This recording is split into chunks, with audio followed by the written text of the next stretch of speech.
Hey, everybody. Today on The Charlie Kirk Show, Kayleigh McEnany, former White House press secretary, a good friend of mine, an exclusive conversation about her time in the White House. If you enjoy this interview and you want to see more of them, go to charliekirk.com/support and support us. We talk about Turning Point USA throughout the episode. And if you want to get involved with Turning Point, go to tpusa.com. Maybe you're a high school or college student. And if you're a young conservative woman, text this episode to your friends. This is a role model for you. It's an eye-opening episode about the inner workings of the White House, the double standards of the press, and quite honestly, the lack of morality that exists amongst the activist news corps. I love this episode. I want to thank those of you that make it possible when you support us at charliekirk.com/support. Become a monthly supporter today to continue our goal to reach millions of young people. Buckle up, everybody. Here we go. Charlie, what you've done is incredible here. Maybe Charlie Kirk is on the college campus. I want you to know we are lucky to have Charlie Kirk. Charlie Kirk's running the White House, folks.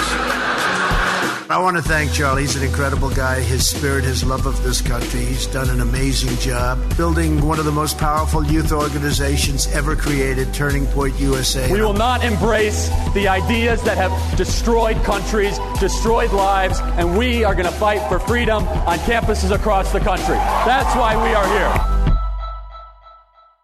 For many Americans, Father's Day is a day to celebrate. For many others, it's a day to get through, because Father's Day hurts if you don't have a father. The facts are clear. Fatherlessness drives many bad outcomes in America, from teen pregnancy to incarceration. An astounding 85% of youth in prison come from fatherless homes, 20 times the national average. There's a path forward from the grim statistics. That's why I urge you to order a powerful new film called The Streets Were My Father. It features the journey of 3 inner-city Chicago men from fatherlessness to gangs and from life in prison to prison ministry programs that set them on the road to redemption. As lives, as productive members of society, to see this important and inspirational film, the streaming version and DVDs, go to salemnow.com and buy a copy or copies for anyone you know who doesn't have a father or doesn't believe in the power of God to change lives. Go to salemnow.com. That's salemnow.com. Hey, everybody. Welcome to this very special episode of The Charlie Kirk Show. With us today is a friend of mine that I've known for quite a while. Yes. All the way back from Varney and Company days on Fox Business Network. That's right. Kayleigh McEnany. Kayleigh, welcome to The Charlie Kirk Show. Thank you. Good to be here. I love it. Thank you. Yes. I think you have spoke at every single Young Women's Leadership Summit. Yes, I have, and I've loved every moment. I mean, I was a young girl who loved politics. I was a bit peculiar. I was a second grader, like doing cheers for Bob Dole in the playground. So, I was a bit of an oddity at second grade, and I never knew there were other women like me who loved politics, and wasn't so much of an oddity, but I was just a young woman who was motivated by politics. And to see these young women who remind me of myself, it's just really cool. I wish I would have had this outlet back when I was young. Well, you're probably the most demanded speaker here. And so it is going to be packed and packed and packed. And we put you at the last day for a reason. So no one would leave early. So let's walk. There's a lot of things I want to explore with you. First, just tell our audience your story, because it's pretty amazing from getting into politics and then becoming press secretary for the White House. And not just press secretary, I don't know, during normal, boring times. No, you were press secretary during lockdowns, virus, Fauci, the race issue, during you were press secretary during probably one of the most, people would say, chaotic moments in American history. Yeah, I think it's certainly the most chaotic, aberrational period in American history. There's no doubt. I mean, I'll never forget getting the job. We had all locked down. I was actually locked down in Florida. Not so bad to be locked down at the beach, I will say that. But we were crossing a bridge, and I remember getting a call, and you've gotten a call from the White House, I'm sure. It's like an odd set of numbers. And yes. I answered and said, "This is President Trump." And normally he would call me and just say, "Oh, good job on a media interview." I was with his campaign at the time. But instead he said, "Do you want to be my press secretary?" And it came out of nowhere. And I said, "Well, of course I do." And he said, "Mark, get it done." And presumably that was Mark Meadows, who had just taken the job. And, it took a few weeks, but I ended up getting the job. And it was just absolutely incredible to think about taking the podium during COVID-19. Americans didn't know what this virus was like. There's a lot of misinformation out there by St. Anthony Fauci and others. And it was a pretty cool experience. I had to lean on God quite a bit because I couldn't have done it myself. So what date did you take over the press secretary position? Oh, that's a good question. I know I think it was April 13th, I believe. Yes. So it was like 5 right days. In the middle of all of this. Right in the middle. Yes. Yeah. A few days before my birthday, and I went in and they were doing these COVID task force briefings. You probably remember them. The president flanked by Fauci and Birx and others. And I came into that. I didn't know if I would ever give a briefing. It had been 400 days since there had ever been a briefing from a press secretary. And then one day he just looked at me and said, Kaylee, start briefing. And I thought I would have, a week or so to prepare. And he said, do it before Friday. And this was on Thursday. So I had about a 24-hour period, but we got it done. So the normal succession to become press secretary is you work in kind of the White House press shop as deputy press secretary. This is not that there's not anything normal or whatever. It's just that, and then you kind of see how these briefings work. But you came from the campaign, if I remember correctly, which was not necessarily low profile, lots of TV experience and all that. And then you get put right into this. President Trump says, just go do it. Now, for someone who allegedly hates women, they find that really bizarre. Like, go represent our entire government, please, on the biggest stage imaginable. And you handled yourself with such grace, and you came up with this amazing thing, the binders. Tell us about the binders and the tabs of all the research. Well, thank you. And, yes, certainly that is the case, that you're normally deputy press secretary and you kind of get some institutional knowledge. The only institutional knowledge I had was when I was an intern during the Bush era. And, that wasn't really deep institutional knowledge. So there was a learning curve, and I knew that coming into the job. But, I knew I had the preparation. I had gone to Oxford for a year. Oh, wow. They have a tutorial system where you read your paper out loud, and then the tutor grills you. So you always have to have footnotes. You always have to have facts and be on your toes. And then, of course, I went to CNN, where I was a 8-on-1 conservative, one conservative with those ridiculously long panels. So they had to pan out. And they're like, well, somewhere over there is our conservative. Exactly. And the pummeling you get on those panels prepares you for the White House press briefing room, I think, more than any time being a deputy press secretary could. So you always had to have your facts, and that's how the binder developed. I got the first draft that my team gave me, and I said, guys, where are the footnotes? Where are the stats? And my team was great, and they quickly rose to the occasion. But, I just demanded the same kind of statistics and, work that I did at Oxford and at CNN. And I had a great team around me. So there was 400 days without a press kind of briefing. Is that right? Yes. So they had the coronavirus task force briefings, but it had been 400 days since not my predecessor, Stephanie Grisham, but my predecessor before that, Sarah Sanders. So we had been through another press secretary, not had a briefing. And I took the podium for the first time after 400 days. A lot of pressure. You had ravenous wolves of members of the press, like finally. Oh, yeah. But then they met their match. And it's so how does it, this is not a question I ask often, but Barack Obama gets asked this question. How does it make you feel when you see how easy the current press secretary has it? Oh, it's incredible. Look, I just was yesterday or a few days ago, I was looking through some of the questions from my press briefings, and I just wanted to compare the two side by side, a straight objective comparison. And the questions I found that were posed to the Biden administration were, how is the White House cat? How did was Biden's dog involved in a biting accident? Is he okay? He was asked, Jen Psaki rather was asked, how does it feel for Biden to sit in the Oval Office? No, that's exactly right. And then I was asked, is the president happy the South lost the Civil War? That was literally one of the questions I was asked from journalists. Was that Yamiche? No, it wasn't Yamiche. It was actually Ryan Lizza. Oh, that's right on par. Yeah, it was right on par.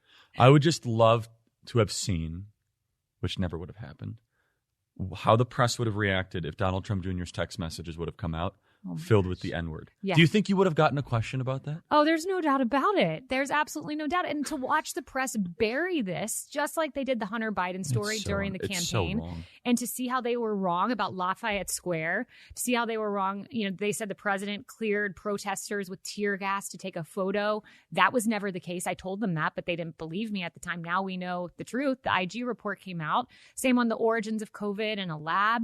The president was right on that. Russian bounties. He said there was not Russian bounties on the heads of American soldiers in Afghanistan.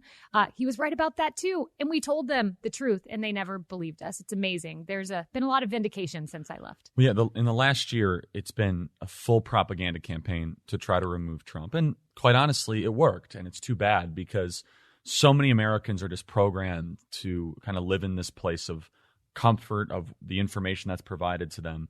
And that's just the beginning of it. Then the hydroxychloroquine stuff, which has been proven to be right. Exactly. And the lockdowns, which has been proven to be right. And almost every single one of these things, which was called like, you're a bad person, this is a conspiracy theory, sit down and shut up.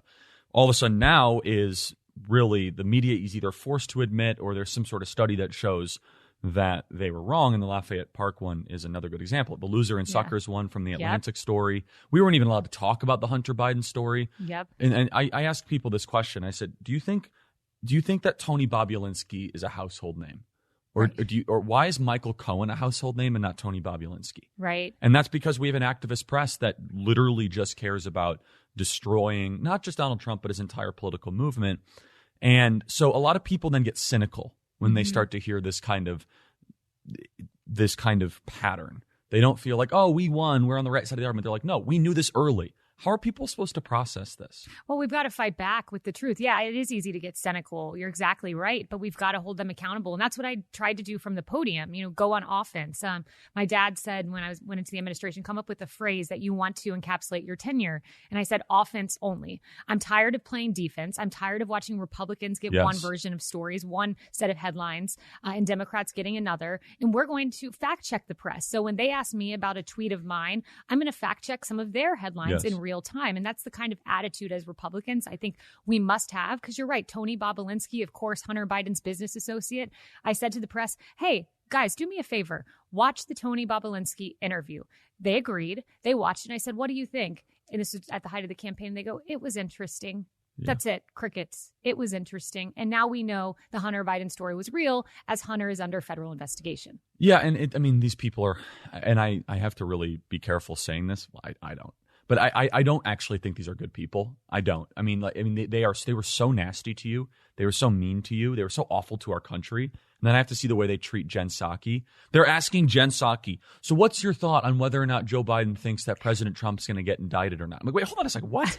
Wait, what's his thought on whether or not a former, what kind of crazy question is that? Right. How about this? How about the crisis on the southern border? Are you going to hold China accountable for the lab leak? How about the 1 million Muslims in concentration camps? How about rising inflation? No. Instead, the line of questioning is, what is the current president's opinion on something that's happening in the state of New York? And so you have some insight into the press, and I don't want you to get into intentions and all this. I know that's really hard because it's all speculation, but it seems as if that they really are activists. They're not journalists. And they're really in the business of personal destruction. That's right. Look, there are definitely a set of reporters in the press corps, and I could probably count them on one hand, maybe two, who are good reporters. And I've had one of them came up and, in a hushed tone said to me on the tarmac, I come from the old school of journalism, and kind of recognize that it has changed for the worse. And then you have people, and you're right to call them activists, like Caitlin Collins, like Jim Acosta, who are activists. And I said that much from the podium. I said, Caitlin said to me, hey, why didn't you call on me? And I yelled back, I don't call on activists, because at a certain point, we've got to call out their activism, not engage in that kind of activism, because it's destructive when you are shouted down by a Playboy reporter in the back of the room at the end of each briefing. And where are the other reporters, the good reporters, saying, hey, we're going to come together in the White House Correspondents Association and push out someone like the Playboy reporter who's shouting from the back of the room and is making us all look like buffoons. Look, can I tell you something that really bothers me? When good people get scheduled for cancellation for no reason. That's what's happening to Mike Lindell. I was just with Mike Lindell with 15,000 of my closest friends in Wisconsin. And Mike Lindell was hosting an entire event, and the media went after him like you wouldn't believe, and they're trying to take MyPillow out of every single store. Mike Lindell is a good person. And if you need pillows, maybe you're moving in for college, or maybe you want to build a pillow palace, go to mypillow.com and always use the promo code Kirk. Remember, they won't go flat. You can wash and dry them as many times as you want, and they maintain their shape. They're made in the United States. For a limited time, Mike is offering his premium MyPillows for his lowest price ever. You can get a queen-size premium MyPillow for $29.98, regularly $69.98. So if you love America and you want to support the good guys, go to mypillow.com and click on the radio listener square and use promo code Kirk. You also get deep discounts on all MyPillow products, including Giza Dream Seats and MyPillow Mattress Topper. MyPillow.com, promo code Kirk. If you love America and you want to support the guys that are trying to do everything they can to save it, go to MyPillow.com, buy a bunch of stuff, promo code Kirk. So the way a lot of people view the media right now, our listeners, obviously, they totally think it's a broken and corrupt institution. And I'm not really sure the right way to fix it, to be honest. and just because they seem that they have all this power and they want to use the power to keep themselves in charge, which is really dark and awful. And there's so many stories they could actually win awards if they actually went and investigated right now. But they decide they don't want to do that. Instead, I think there was a massive story recently on whether or not Donald Trump had his pants on backwards or forwards, or the cicada that fell on Joe Biden's neck. These were the major stories of the last couple of days. It's crazy. And I mean, we've gotten to a point where 79% of independents, this was midway through Trump's presidency, of independents, these are not Republicans, said that they believe that the press intentionally makes up fake stories and intentionally reports them. So the good news is people recognize it. Edelman Trust Barometer gauges the trust of different institutions. They found the media is at their lowest point of trust. So the American people are wise to this. They do see the headlines. They are smart. But when you get to a point where big media colludes with big tech, that's where it becomes highly problematic.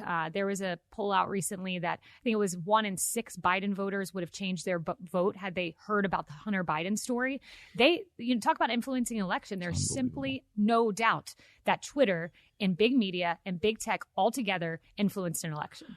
Yeah, and it was the most interfered with election in American history. And I mean, the fact you could suppress the New York Post story because we don't like what they have to say, even though it ended up being totally true. Yeah. And then, that was another lie, that this was somehow Russian intelligence. Right. Remember? And by the way, not only that, last year we went through 2 impeachments. Right. We went through one in the Ukraine and the other one was ridiculous. And we had to go the whole phone call thing.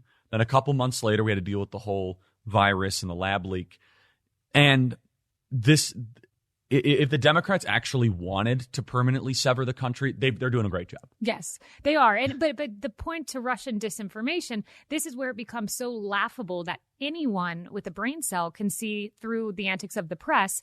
Politico, I believe it was, published 50 intelligence officials who said that the Hunter Biden laptop story was Russia disinformation. Well, the average American says, I'm hearing about Russia an awful lot. I'm hearing about Russia collusion that didn't exist. Now this is Russia disinformation. It's always Russia, Russia, Russia, Russia. So they're not even good at their job at avoiding reporting because they just point to Russia, and people see through that, especially now in the wake of us knowing it is Hunter's laptop, where even now some people are saying, well, do we truly know it's Hunter's laptop?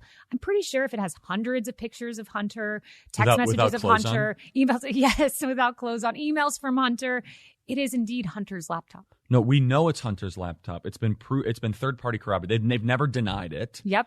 And there's also information and phone numbers that are corroborated. There's a lot of forensic analysis that's been done on this. We knew this back in October. It's so simple. Yes. But the media saw this as a threat, and at all costs they needed Donald Trump gone. Donald Trump stood in their way of every single one of their very, very treacherous schemes. And so what are people supposed to do to consume information and hold powerful people accountable? Because I mean, I only know like 1 or 2 people that work in the White House. You remember working in the White House, and a lot of my friends did. It was nonstop leaks, nonstop pressure from the Washington Post and New York Times, nonstop. Yeah. It was as if they were sitting in the meeting with Trump, in the Oval Office, and they would find out what happened quicker than even someone who's working in the EOB would. Yeah. And there's no such pressure right now happening on the Biden White House. I have not seen one leak. I don't know. I know like one person working there. It's Ron Klain. Yeah. Well, they're very disciplined. There's no doubt about that. And Ron Klain, they call him President Klain. He really is running our government. He is running our government. But they did have one leak recently, which was really interesting. Kamala Harris, when she had that disastrous trip down to Guatemala and Mexico, there was interestingly, and I noticed it too, because you're right, there have been no leaks. But there was finally a leak of people within the White House saying that was a weird trip. And I'm paraphrasing here. Why can't she even answer a simple question? And it's interesting to see the White House leaking against the vice president. It makes you curious about the dynamic because we finally got a leak and it's against the vice president. So it seems like maybe there are some knives out between the VP's team and the president's team. Yeah. And I mean, it was nonstop during the Trump era, and they would turn staffers against each other, and they'd threaten stories. None of that is happening right now. And that kind of internal dynamic actually hurt the Trump administration's ability to govern the country for the well-being of all the citizens. But the activist press doesn't care about any of that. They're very much sociopathic people. So you have a book coming out. Tell us about that. I do. I'm really excited. This is, I guess, the second time I'm talking about it. I talked about it at the Young Women's Leadership Summit. I was so excited to announce it here, but it's called For Such a Time as This, My Faith Journey Through the White House and Beyond. And Esther. Yes, exactly. And that comes from the book of Esther. You're exactly right. And it occurred to me that should be the title because when I was going up to DC, I was very nervous, almost in tears. And my dad said,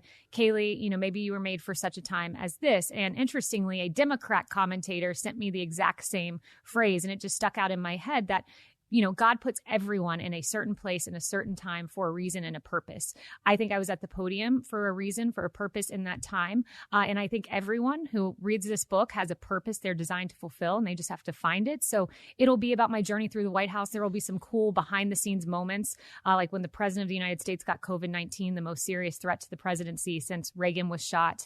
I'll take you into those scenes, but it'll also be about my faith journey and how I leaned on Jesus Christ during those times. Amazing. So is it available for pre-order yet? Or it is. Oh, well, yes. that's the most important thing. The Amazon link is up, so you just Google my name and For Such a Time as This, and we'll do a cover reveal in about 2 weeks, but the pre-order link is up and it will be out December 7th. Yeah, it'll do very well, Thank you. sure.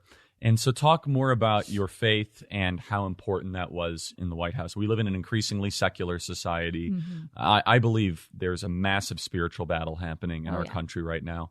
And you know, there was a lot of people that were praying for you and praying for your success. Talk about the role of your faith when you worked in the White House. You could certainly feel those prayers, I will say. You know, Sarah Sanders, who came before me, she used to tell me, she's wonderful. She told me that before each press briefing, she would read her Jesus Calling book, a devotional. And the day of my first press briefing, people didn't know this, but I literally, my mom and dad can attest, was in tears at 2:00 when I was supposed to take the podium because I was paralyzed with nervousness. But Sarah Sanders sent me a picture of her Jesus Calling from 2 years prior to the day. And it was the perfect message about overcoming through faith in Christ. And I had complete serenity when I got to that podium. And it wasn't anything about me. It was the prayers of so many Christians that I could feel. And you're exactly right about the spiritual battle playing out. And I saw it each and every day. Like when the president got COVID-19, you'll remember they dubbed the Amy Coney Barrett nomination a super spreader event. Yes. Well, what some people haven't pieced together is Franklin Graham was there that day. They were doing the big prayer march through Washington, and Franklin Graham and some of the greatest pastors of our time were in the White House meeting with the president. So you have COVID-19, the invisible enemy, lurking in this super spreader event, while you have these pastors who represent all things good and Christians praying through DC. And it was just such a clear juxtaposition of good being there, but evil lurking in our midst. But the good news is Christ can overcome all. And I get into that chapter by chapter. It's amazing. I want to just reemphasize this. So you have a press briefing. This is not like a regular speech. I just want to have people understand this. So you have this, you're literally sitting on top of each other because of the way the White House configuration is. And there's like this sliding door, and you walk out and you have probably 30 or 40 rather high IQ, hyper aggressive wannabe celebrities with masks on. So all you see is their eyes. And you walk up to this podium and you're looking down at them and they're staring at everything you do. And then you have probably 15 or 20 cameras. Yep. And you know that there's 30 or 40 million people that will watch this. And then you have precisely what you have to say. And then you have to defend things that you didn't say on behalf of a bureaucrat or on behalf of an appointee. And if you say one word wrong, it could derail the entire mission of the federal government in the midst of a pandemic. But they don't care because that's success for them. Yeah, that is. And then so you have to be precise throughout the entire thing. You have to be interesting.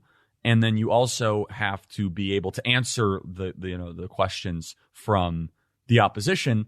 And then you have to then be able to know your stuff, because if you quote one thing wrong, that becomes the story, not all the benefits from all that. Yes, and even if you do everything right, they will still take you out of context. That's exactly right. I remember I literally gave an answer. I believe this was to Yamiche. I forget exactly who. But I talked about the science being on the side of reopening schools. I went through data. I said the CDC director said kids are minimal spreaders, that they're not at risk from COVID the same way adults are. And I read statistics and facts and science. And I said, the science should not stand in the way of opening schools because the science is on our side. Did everything right. Jim Acosta takes the science should not stand in the way, tweets it out as if to suggest I just said science doesn't matter, when in fact I had footnoted my answer with all of this science. And even Jake Tapper had the audacity, or I guess the courage, to call him out. Not particularly a fan of Jake Tapper, but even Jake Tapper said, guys, we're taking her out of context here, which was a kind thing for him to do. But even when you do everything right, they will take a snippet, they will twist it for their own purposes and design.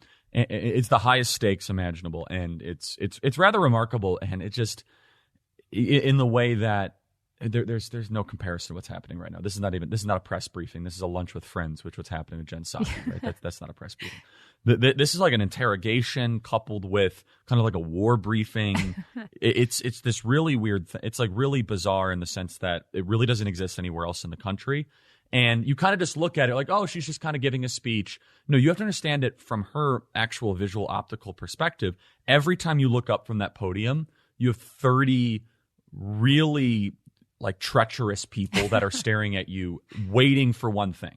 And you know that it's not just them, but they represent outlets that they could push a button and every single Apple device in the country gets an Apple News notification. Kayleigh McEnany says this, this, and this. And then you kind of get off the podium. You get off the podium, that sliding door closes, and you ask your team, so how did I do? Everything was great. It was awesome. And then you look at like, that's not what I said. Exactly. Yes. There were many moments like that when I'd go back to my office and I'd say, that is not what happened. But people can see it, especially people who watch the briefings in their entirety. But that's why it's so important to anticipate the questions and anticipate counter arguments and be prepared. How can I take this and go on offense?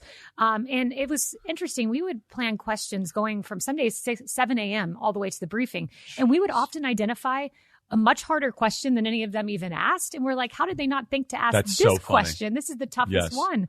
But sometimes they never quite got there. But all of this to say, the purpose of the press briefing is to bring news to the American people. And what was so sad to me during my time, there were children dying in the streets like Sequoia Turner and Legend Talaferro. And we in the government were doing things to fight crime in the streets. And when I tried to bring that message, they didn't care. And when I talked about the police officers who have perished amid the riots, David Dorn, they didn't care. And I'm not saying they didn't care, like they're not compassionate people, but they didn't care enough to write a story about it, to ask a question about it. And therein is the problem with the press. If your narrative, a child dying of crime in the streets, doesn't fit the left's narrative, it is just entirely ignored outside of local news. And to me, that is the real tragedy. At the end of the day, it's those families, those victims that end up losing because there's never light brought to their stories.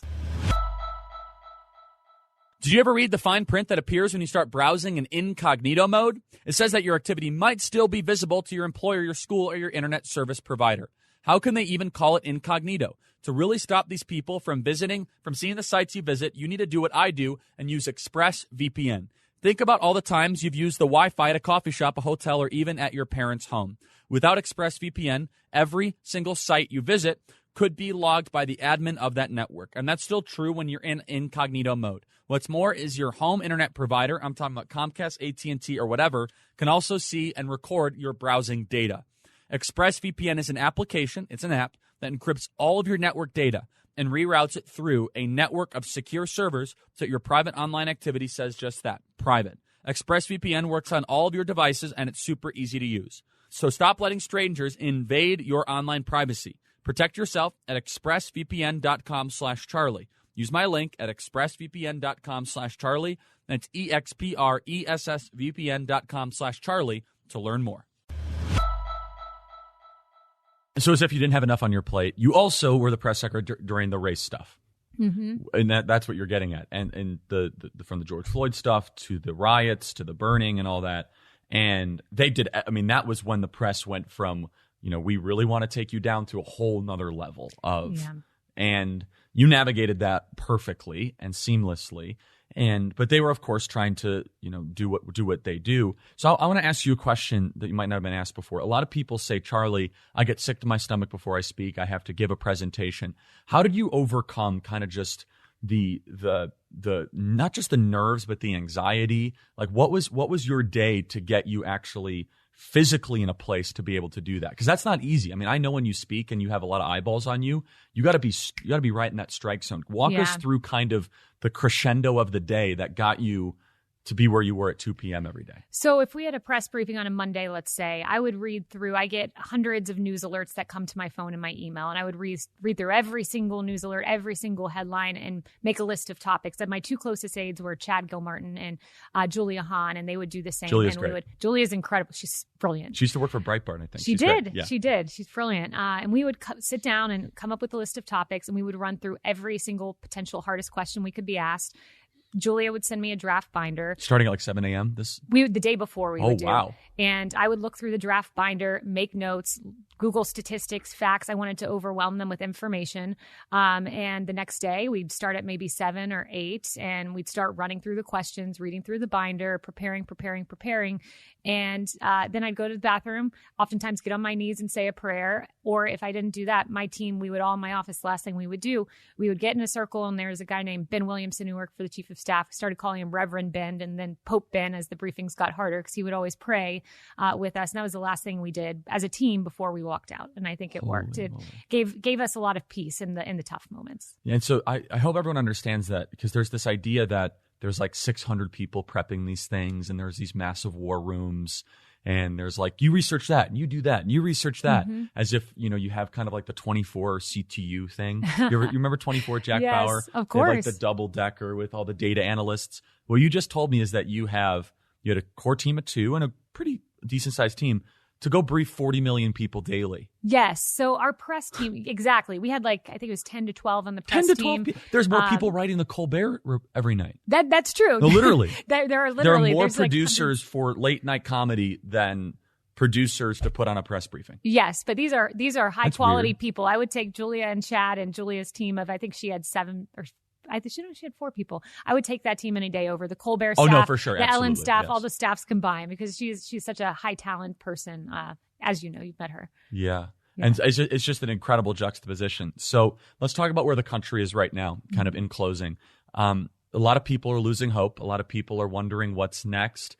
Do you have any insight into what President Trump might be thinking of doing? I've talked to him recently. He seems like he's in good spirits. Do you have any insight of what he might be doing? I don't. I've talked to him recently too, and he is in good spirits. We'll see, what he decides in 2024. But in the immediate term, 2022, and he's back out there. It was great to see him. I believe he was in North Carolina. And I think more on the horizon for him, it sounds like, in terms of rallies and getting our majorities back. That's the focus, laser focus right now. Yeah, Georgia and Arizona in particular. Yep. And so can you just speak to kind of what some of the big issues are that you think we need to be focusing on to try to win back these majorities and also just try to win people over to the conservative message? Look, I think certainly the culture issues are very important. I was just watching Fox and Friends, and they were talking about them getting rid of holidays and calling them days off in our school. Now we're talking about not canceling people. They try to cancel anyone in Trump world. Now they want to cancel apple pie. I mean, these kinds of issues, people realize the insanity of it. But in addition to that, I think really crime on the streets, the fact that crime is going up in all of these Democrat strongholds, the fact that, a little boy, Aiden, loses his life and shot in his car seat and he says, "Mommy, my tummy hurts," and is a victim of murder there. And there's so many other examples. I think that's really important that we put a focus on that law and order, safety. New York City is literally crumbling right now. I go there often and it is crumbling.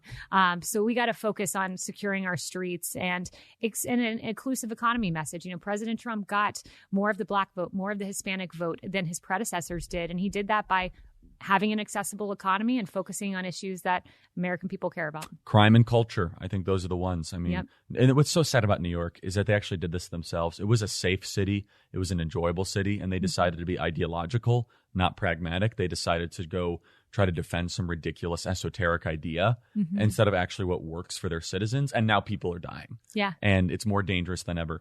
So the final thing for women out there that are listening either on radio or podcasting, it's harder than ever to be a young conservative woman out there. You are the role model for that, and for good reason. Also a mother and a wife and a follower of God and Jesus.